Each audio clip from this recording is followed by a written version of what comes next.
si me permiten hacer una pregunta para no perder tanto tiempo, déjenme hacerles una pregunta. Claro. Enrique, está interesante lo que estás haciendo, pero ¿qué hay de todos aquellos que también, siendo europeos, fueron expulsados de sus tierras o migraron, tal como nos comentaba Gabriel, tal como nos comentaba Gustavo con los portugueses, ¿no? Que se necesitaron de ir para acá porque estaban persiguiéndolos en Europa, ¿no? Todas estas minorías que se vienen a América huyendo de una persecución política, una persecución religiosa, esos también deberían entrar en algún sitio, ¿no? En términos de denuncias, ¿no?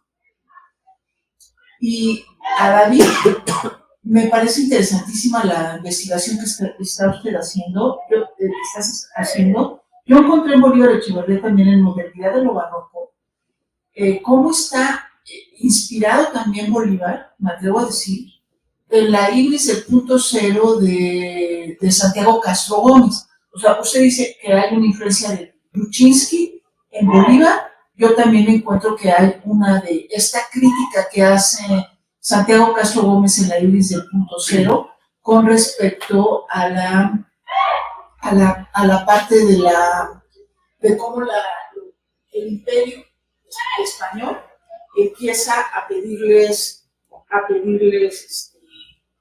primero les prohíbe las lenguas y luego les obliga a hacer gramáticas, ¿no? Por ejemplo, esta parte también la veo en modernidad de lo barroco de Bolívar, ¿no? A ver qué me puede decir de qué otras influencias se encuentran en los textos de Bolívar por parte de otros autores que retomó Bolívar, ¿no? Y a Gustavo, ¿qué pasó con las casas de Picasso y los corruptos, estos inquisidores? ¿En qué estaban metiendo el dinero? Porque son fortunas, o sea, 2.500 o 2.900 pesos de aquella época en oro, o sea, la dote para una monja que quería ingresar muy rica, 4,000 pesos, ¿no? En los claustros, ¿no? Bueno, esas serían las preguntas y juntamos las preguntas aquí, ¿no? Ya no sirve eso. Bueno, yo sí quiero dar. Pues muchas gracias a los 4 ponentes, muy interesantes las reflexiones que proponen. Tengo 2 preguntas, una para David. El concepto de mestizo es muy trabajado, no sé, desde Andrés Moreno Enríquez, o lo encontramos con Vasconcelos, o con Octavio Paz, y con Bolívar Echeverría, muchos, Torres Bodet.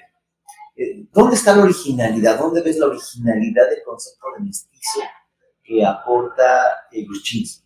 O sea, ¿cuál es la innovación que tenemos ahí? Porque se convirtió casi en un lugar común, el título del casi, al definir a la cultura mexicana como una cultura mestiza, cuando en realidad todas las culturas son mestizas. Entonces, no se dice gran cosa cuando se habla de la mexicana como una cultura mestiza. Me gustaría que subrayaras la originalidad en la idea de lo mestizo y Luchinsky.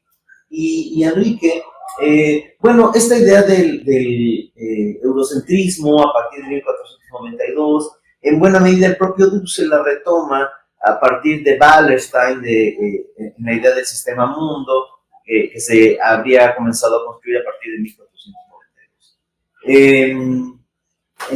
Tú estás subrayando que habría una especie de transición de 3 siglos entre 1492 y lo que supongo sería la guerra del opio, cuando China perdería ese protagonismo, cuando Occidente puede penetrar en China. Pero regresando a la cuestión del sistema mundo, en estos 3 siglos que serían de transición, ¿cuál es la aportación de China para la construcción de ese sistema mundo? Porque finalmente las grandes circunnavegaciones, los sistemas económicos son europeos, ¿no? ¿Cuál es la participación de China para el establecimiento del sistema mundo, de acuerdo con lo que señala Wallerstein, es un ingrediente para construir el eurocentrismo y, en consecuencia, la modernidad. Bueno, esas serían mis dos preguntas.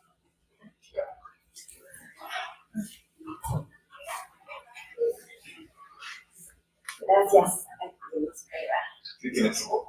Ahí está. Si no, mis preguntas iban un poco encaminadas a lo que ya había señalado Mario. Y precisamente David me preguntaba si tal vez, ahora sí está en rojo. Me preguntaba que si tal vez habría que hacer mucha insistencia en el proceso de transformación de la propia idea de mestizaje en Lipinsky a partir de ¿cómo se llamará? Puesta en boga de la primera globalización y de la mundialización. Porque yo creo que un poco la especificidad de esto y qué es lo que va rehaciendo en la cuarta parte del mundo y en estas últimas, donde ya también está haciendo las conexiones con Asia, precisamente, ¿no? Pensando que estas corrientes de la historia global, donde son las circulaciones, donde todo está perfectamente conectado desde esa primera globalización, está pensando justamente en un intercambio cultural. Y eso me parece que no solo es el problema en Gruzinski, sino es en gran medida el problema de toda esta corriente que no solo despolitiza, sino que también le parece que los productos culturales son muy buenos, ¿no? Desprendiendo la producción cultural de las relaciones sociales, de la producción, de las relaciones de la dominación, del ejercicio del poder, del despojo, de la represión y de todo lo demás, ¿no? Entonces, yo creo que Gruzinski en algún punto había perdido mucha fuerza después del pensamiento mestizo y recientemente, en los últimos 10 años, Gruzinski agarra otra vez vuelo precisamente en función de estas nuevas corrientes de las historias globales y de la circulación y como miasma, ¿no? De la civilización y del eurocentrismo, pero con una 2.0 o 10.0, no sé cuándo vamos. Esa sería una. Y para Gustavo, me parece que, a ver, siempre peco de historiadora, y eso que cuando estoy con los historiadores me jacto de no serlo, pero luego se me pegan las malas costumbres. Y de pronto me parece que corrupción podría limitar un poco el análisis de las lógicas que hay, no porque sea anacrónico, que eso no me asusta, pero sí limitar un poco la explicación de los sistemas de circulación de riquezas, que es lo que decía Cristina hace rato, ¿no? Es decir, son enormes fortunas, es decir, no es nada más, no que nuestros políticos no se claven en enormes fortunas, pero ese sistema está perfectamente articulado en esas formas de la circulación de los grandes capitales que se invierten y que incluso no tienen canales legítimamente establecidos para la transición de capitales civiles, que tampoco existen del todo, ¿verdad? La separación civil, pero sí que son redes de las que están operando tanto en las instituciones eclesiásticas como en las instituciones, llámense mineras, como además las formas de la circulación en cargos políticos. Es decir, me parece que de pronto pecamos, sí, como dirían, de pensar que León es de su condición, ¿verdad? Es decir, que estamos sobreponiendo una serie de lógicas con separaciones de ámbitos que no necesariamente operaban así en el orden colonial. Es decir, una misma familia puede tener a alguien participando como comisario en un tribunal de inquisición, es además un funcionario cuyo cargo además compró, se espera que recupere la inversión del cargo en el ejercicio de sus funciones. Y entonces, no quiero decir que corrupción no se deba usar, porque la denuncia intrínseca me parece no solo pertinente, sino necesaria, pero a lo mejor que tal vez reducir todas las lógicas a corrupción podría justamente reducir un sistema que implica estas otras tantas formas de circulación de las grandes fortunas, ¿no? En la Nueva España. Bueno, ¿para qué les doy esto así? Gracias, Lena.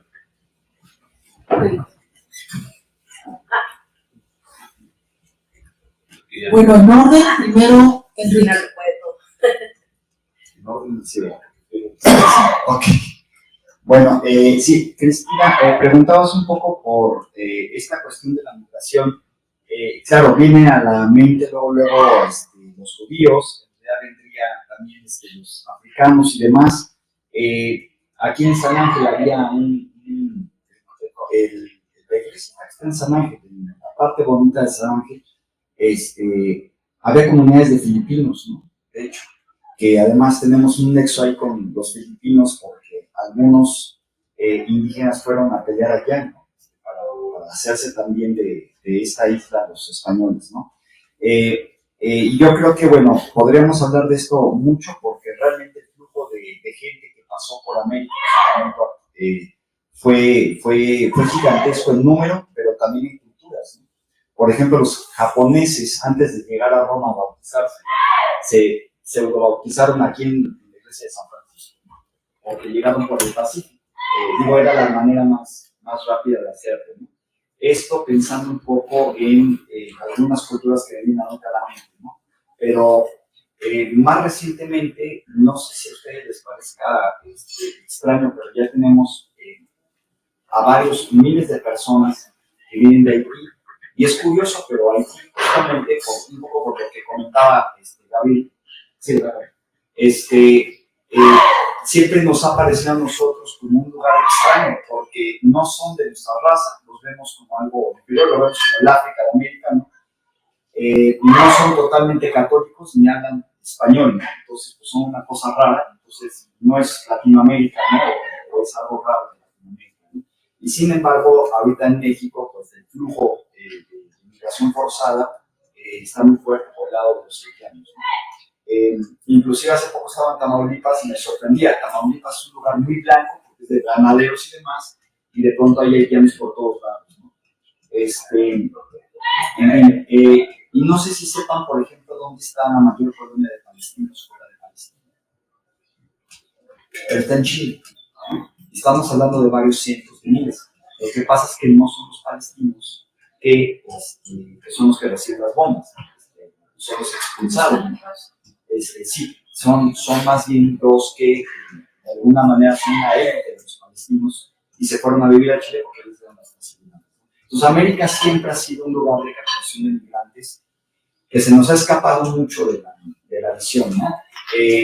Vean quiénes han sido los presidentes en Perú y se van a encontrar con un japonés. Y en ese mismo lugar, exactamente, en ese mismo lugar, los chinos en su momento eran esclavos, ¿no? Indígenas peruanos, en fin, hay miles de historias que podríamos conectar, ¿no? Pero es impresionante hablar de migración porque prácticamente todos los continentes pasaron por aquí. Y justo parte del estudio geopolítico que hago, que intento hacer, es pensar que América nunca fue considerado como un lugar para quedarse en América, sino más bien un lugar de paso, ¿no? Y esto cambia mucho también la cuestión de qué significa América Latina, ¿no? En fin, ese es todo un tema. Ahora, por el otro lado, lo que comentaba Mario, ¿cuál es la contribución de China? Me parece muy interesante y muy válida la pregunta. Yo diría que va a sonar a chiste, pero no lo es. La contribución y su ausencia, justamente, ¿no? ¿Por qué? Porque no es que no estuviera ahí, sino porque más bien cometieron el gravísimo error estratégico de replegarse después de haber hecho 4 grandes viajes, ¿no? Alrededor del mundo. Se repliegan en la dinastía Ming, ¿no? Y entonces esto hace que se apachurre la cultura y que posteriormente en el siglo XIX los sometan, ¿no? Los ingleses, ¿no? Al grado de que apenas se está empezando a despertar, ¿no? Pero a ver, yo creo que hace 50 años, cuando éramos niños, algunos de nosotros, no todos, pero cuando éramos niños, no nos imaginábamos lo que iba a hacer China a esta edad, ¿no? ¿Por qué? Pues porque la China de ese momento, los años 70 más o menos, que fue cuando tuvo este cambio industrial, pues era una China campesina, ¿no? Sin embargo, lograron algo que ningún otro país en el mundo, y que yo tenga noticias en los últimos no sé cuántos siglos, sí lograron, que era darle de comer a los varios miles de millones que son los chinos hoy en día, ¿no? Está cañón, eliminando mucho la cuestión política y más bien concentrarnos en la economía, ¿no? Insisto, haciendo lo que hacían desde aquel entonces. Ahora, ¿cuáles son esas contribuciones activas? No tanto por la ausencia que decía, sino por las activas. Yo creo que hay por lo menos dos. Una es que quizá se nos ha escapado el patrón de acumulación, que son estos, desde luego el tema viene de estos capítulos de Marx, en los que habla de América, y realmente es casi lo único que le dedica a América, no es poco, pero tampoco es tanto a la importancia de lo que conocemos del capitalismo. Pero la cuestión de la acumulación, yo diría que es otro tipo de acumulación la que nos está proponiendo China, ¿sí? Ahorita solo tenemos o podemos pensar la acumulación de capital por cómo está la economía, pero desde aquel entonces probablemente haya otro patrón de acumulación que se repliega y que une a todas las provincias, que no era la China que conocemos ahora, era una China más pequeña, pero sí une todas las provincias que después, en otro momento, ya prácticamente hasta el siglo XIX, fue lo que hoy conocemos como China, ¿no? Que es un continente gigantesco, en realidad, con una orografía muy difícil. Solo pensemos en eso y no es fácil unir a toda la gente, ¿no? Eso es una, y la otra es la colonización. Es decir, ¿cómo se da la colonización con los europeos? Pues exactamente como se la están imaginando, porque es lo único que conocemos, ¿no? Es decir, llegan unas personas, ¿no? Invaden, toman posesión y después legalizan su posesión. Es decir, algo absolutamente inmoral e ilegítimo lo hacen legal y en eso consiste su colonización. Así de simple, ¿no? ¿Sí? Que a lo largo de 3 años, pues ya nadie le discute si realmente quién era el dueño original de esto, ¿no? Y en Estados Unidos ni se discute. Cuando se llega a discutir es tan puntual que nadie lo toma en serio, ¿no? Porque nadie está cuestionando la posesión de los norteamericanos de hoy en día, ¿no?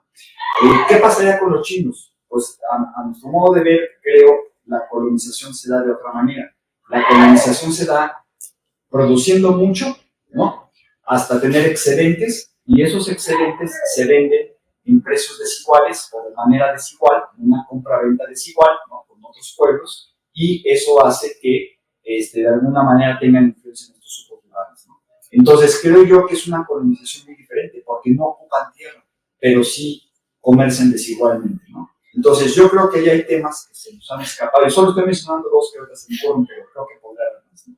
Pero creo que hay más todavía que comentar, no solo en términos económicos, sino políticos y aún culturales, ¿no? Digo, el famoso tema de si Quetzalcóatl, ¿de dónde salió? Bueno, pues dejémoslo como hipótesis, pero ya podemos estar pensando en algún trabajo chino, ¿no?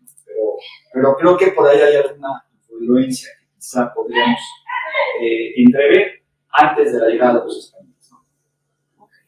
David, por favor. Gracias. Otra vez. Voy a unir las preguntas y los comentarios. Bueno, con respecto a Bolívar Echeverría, me parece que, bueno, sí hay algo ahí que sí está documentado que estudió a Gruzinski, que tomó el estudio de la colonización del imaginario y la guerra de las imágenes también, cuando estaba elaborando esta noción de mestizaje cultural que incluso que lo publicó en un libro, no en la modernidad de lo barroco, sino en este libro con Frey. O sea, hubo un libro compilatorio donde vino eso, ¿no? Entonces, efectivamente, ahí hay un elemento de su lectura de Gruzinski. Ahora, voy a unir las dos cosas porque, o sea, el resto de las preguntas, y particularmente con lo que comentaba Diana de la forma en cómo trabaja Gruzinski, que puede ser muy sugerente, pero en realidad ya puedo decir que me resolviste todo lo que el camino, en la línea que seguí, porque puede ser muy engañoso en el sentido de que efectivamente está analizando productos culturales o actividades culturales de manera muy minuciosa, sí te muestra este otro fenómeno de las conexiones, incluso pueden ser bastante sorprendentes entre localidades, por ejemplo en ese volumen de las 4 partes del mundo, incluso en el pensamiento mestizo, porque ahí comienza con una parte sobre la Amazonía, donde trata de mostrar Gruzinski como frente a la imagen que tenía Lévi-Strauss de la Amazonía, como este espacio, el pensamiento salvaje, etc. Lo que va mostrando Gruzinski pues es toda esa red de interacciones y de tráficos que atraviesan la Amazonía en los siglos XVI y XVII, ¿no? O sea, que era un espacio como de tránsito y de interacciones culturales. Entonces, realmente lo que hace mucho Klusinski es mostrarte que esos productos culturales, y voy a poner un último ejemplo muy parecido al que comentaba aquí y eso es Tlaxcala. En las 4 partes del mundo se pone a analizar el diario de Chimalpán. Y ahí se muestra cómo se cruzan los glifos con acontecimientos que tienen que ver justo con la llegada de las reliquias de los jesuitas que en Japón, o sea, esos jesuitas mártires de Japón, finales del siglo XVI, y cómo se cruza todo eso en el diario de Chimalpán.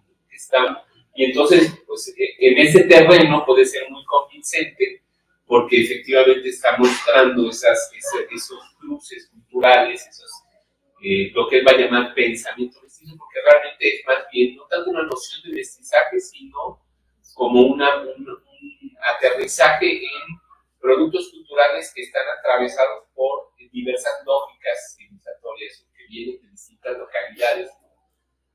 Y entonces, en última instancia, pues el problema con Klusinski, yo creo, más o menos lo sintetizó muy bien, ya como que lo apunta, es que se quede en ese estudio de lo cultural y que esto se viene a desligar, como justamente haciendo, pero no lo tenía claro, pero lo planteas muy directamente, ¿no? Viene a desligar esa lógica cultural de todas las dinámicas de la dominación en contextos coloniales, ¿no? Entonces queda algo muy minucioso, muy sutil, a veces muy agudo, pero en cuanto al panorama global, pues algo se tuvo que haber perdido, porque siempre está diciendo, claro, sí, claro, el capitalismo, sí, claro, las lógicas de dominación racial, pero nunca las analiza. O sea, si hay un problema en cuanto a su proyecto global, porque si lo pensamos ya estamos hablando de miles de páginas, ¿no? O sea, ya publicó muchísimo, ¿no? Entonces, sí hay un problema en cuanto a lo que está denegado en su enfoque historiográfico, en cuanto a qué es lo que no está abordando. Y ya con esto cierro, o sea, realmente los aportes que él elabora en cuanto a sus aproximaciones a estos análisis muy puntuales, yo creo que se tienen que hacer un ejercicio para luego ubicarnos en otro horizonte. Porque aparte también tiene la tendencia, Klusinski me parece a mí, de hablar de las élites fundamentalmente. O sea, por ejemplo, ahora que con su último libro sobre Diego, que es un diálogo imaginario con Diego Muñoz Camargo, y cuando se pone a hablar cómo lo ve, pues era parte lo ve como un mestizo de la élite, ¿no? Entonces, por eso no me parece que sea casual que sea ese su objeto de estudio. Pero en fin, mucho que decir. Digamos que y mucho caminar en esa dirección.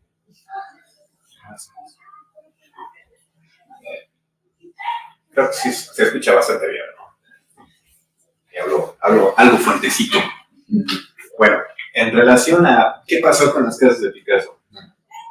Después del gran auto de fe de 1649, salieron procesados 109 conversos portugueses entre comerciantes y mayores, comerciantes menores.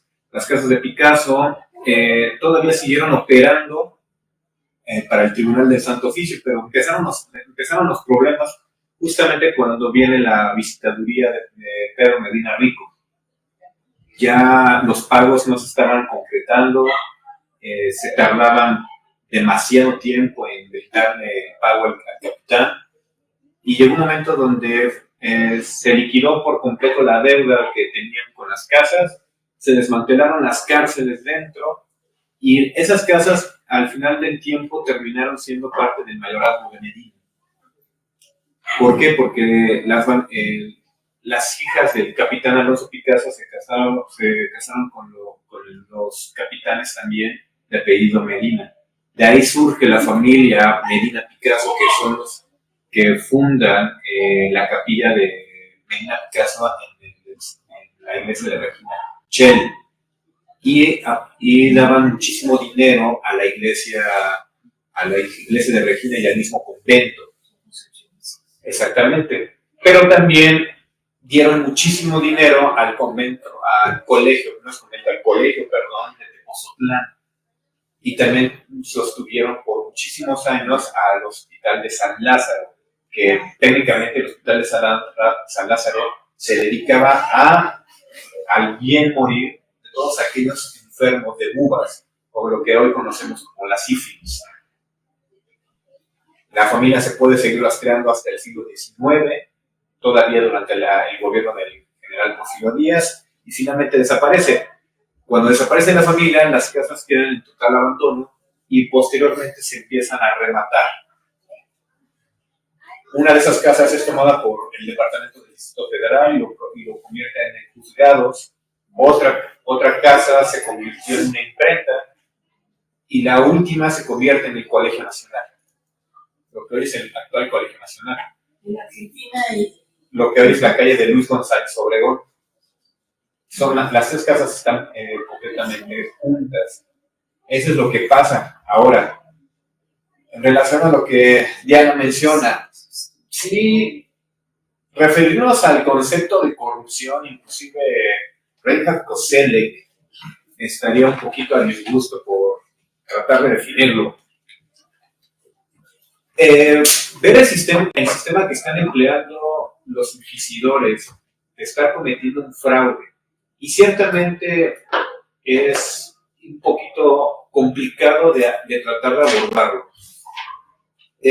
No encontraría yo otra palabra que se tratara de asemejar un poquito más a las acciones, puesto que existen las leyes del tribunal, existen las leyes creadas por Torquemada, que son las leyes antiguas, las leyes nuevas,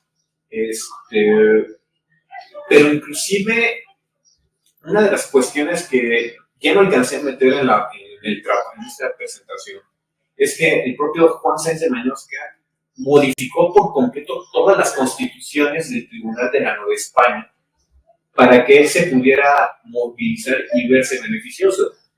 Inclusive, vamos a decir, exprimió a las catedrales de todo el reino de la Nueva España para que pagaran ciertas cantidades de dinero mensuales para sostenimiento del Tribunal del Santo Oficio. Y el libro existe y está en el Archivo General de la Nación.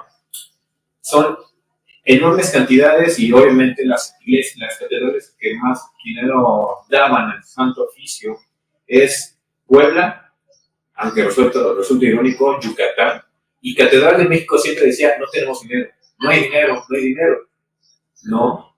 Pero sí, ciertamente, los historiadores se nos permite a veces un cierto grado de anacronismo. Todos lo hemos utilizado en cierto grado superfluo, el anacronismo. Ya irnos a otros conceptos un poquito más allá, sí que sería bastante complicado. Hay fraude, es un hecho que el tribunal cometió grandes fraudes. Se cometió un atentado en contra de la propia corona, porque, bueno, el Tribunal del Santo Oficio vivía de lo que le quitaban a los reos. La corona no les daba nada. ¿Por qué? Porque hubo una separación en el siglo XVI. Por lo tanto, técnicamente se están violentando las constituciones, se están violentando las leyes y se está sacando un propio beneficio. Ahora, ¿qué pasó con todo el dinero que los Mañosca que Mañosca se agenció? No está del todo claro, pero la familia en sí tenía gente que vivía en Filipinas y realmente eran sobrinos del señor inquisidor que se dedicaban a estar dentro de la milicia. No hay mucha referencia en relación a ellos nunca se les tocó, le dijeron, tú no tienes nada que ver. Pero sí, todavía después de muerto se le obligó a pagar a Juan Sáenz de Mañosca por encomienda del inquisidor general. Tenía unas casas que nunca se reporta el lugar exacto en donde están, pero se las rentaban a mujeres. Los cuartos de esas casas se los rentaba a mujeres. Y cuando el tribunal vino a agenciarse, a expropiar estas propiedades, pues les dijeron, tienes un mes para buscar dónde irte a vivir, porque aquí esto pasa a ser el tribunal, puesto que el Real Fisco estaba completamente, no en números rojos, estaba completamente desfalcado en todos los sentidos. Y pues la gente no quería comprar, irónicamente, la gente no quería comprar los bienes de los conversos. ¿Por qué razón? No se sabe. Solamente hay un caso de alguien que sí quería tener las propiedades de un judeoconverso, y ese es el conde de Marcel de Peñalba, García de Valdés Osorio. Peleó a la Inquisición los bienes de un judeoconverso. E inclusive el propio Santo Oficio lo cuestionó, ¿no? Le dijo, ¿tú qué tienes que ver y por qué te interesan tanto las propiedades? ¿No? Pero sí, me dejas pensando mucho en eso. Me gustó que me pusieras en gente así de cómo encontrar el término correcto a lo que están haciendo. Sí, es muy complicado, parece sencillo, pero no es tan sencillo. Diría la canción, parece fácil, pero es difícil. Sí, tú lo decías por las redes. Claro, porque el Pito está diciendo, ¿no? Se financia, o sea, ese dinero va y regresa, es decir, no se lo están gastando, sí también en tenedores de plata, pero al mismo tiempo están refinanciando, es decir, son los mecanismos mismos del sistema para poner en circulación y financiar campañas como la de Filipinas, ¿no? Para financiar la construcción de estas salas inmensas. O sea, cuando uno ve que una familia es la que puso el mismo dinero para terminar las vizcaínas de Pozotlán, es decir, son dineros que se están extrayendo, y yo no diría corruptamente, aunque existen las leyes, ¿no? Por supuesto que existen, pero hay ciertos momentos de desequilibrio que solo entonces es cuando se les reclama. Y ese es el momento que, según yo, son los quiebres. Es decir, hay una circulación más o menos apócrifa, fuera de los libros, que funciona, el sistema no reclama, hasta que algo pasa. Llámese un nuevo oidor, llámese algo. Y entonces yo creo que no es la corrupción de la familia, sino el momento del quiebre en el que algo pasó, que ese sistema entonces se desequilibra. Y entonces si vienen los reclamos, si vienen las persecuciones, ¿no? Es como cuando se persigue a alguien por sodomía. Todo el pueblo sabía, ¿no? La pareja vivía, y solo hay algo en un momento dado que hace que los persigan, ¿no? Entonces creo que por ahí va el asunto, y me parece que corrupción reducía en lugar de abrir la explicación, ¿no? Pero sin olvidar que la fuente de ese dinero es el crimen o la extirpación de estos conversos. ¿Cómo le vas a llamar a eso? Es que exactamente, ahí es donde está el problema. Y bueno, ya para finalizar, no hay que olvidar que los silencios también dicen mucho. Claro. Con eso cierro. Bueno, muy bien.